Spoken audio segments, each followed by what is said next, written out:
مرحبا شباب. اليوم اشرح لكم على العلف البلت او بروتين بلت. وهواي من الاصدقاء ما يعرفوه او ما شايفيه او ما يعرفون المكونات اللي بيه وشنو امكانيات هذا العلف واللي يقدمه لطيورنا وللبلابل بشكل خاص. عندنا هنا أنا اليوم جايب نوعين، جايب الحجم الناعم انعم شيء هذا، وعندنا هذا الحجم الوسط. هذين الحجمين يستخدمن للبلابل. يعني اكو حجم خشن ما اتوقع البلبل ياكله، بس مرات ياكلنه. المهم عندنا هنا ناشف، طبعا تقدر تقدمه للبلابل ناشف وتقدر تقدمه مبلل.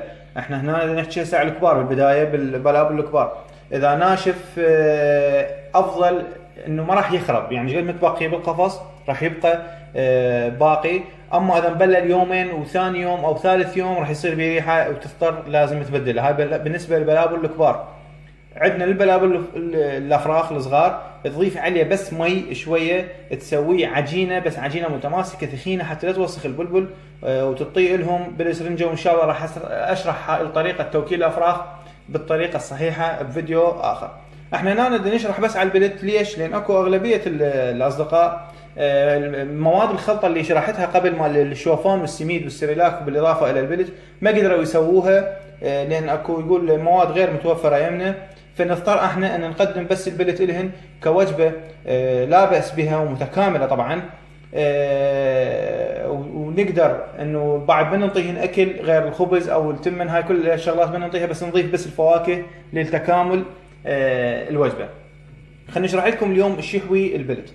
البلت يحتوي على ذره مطحونه، ويحتوي على الشعير، يحتوي على فول الصويا، يحتوي على قشور الارز، يحتوي على قشور عدس، ويحتوي على برسيم اخضر مطحون مجفف، ويحتوي على مسحوق سمك. هنا اقصد مسحوق سمك يعني السمك مجفف وينطحن هنا حتى يكون بروتين نقي عندنا.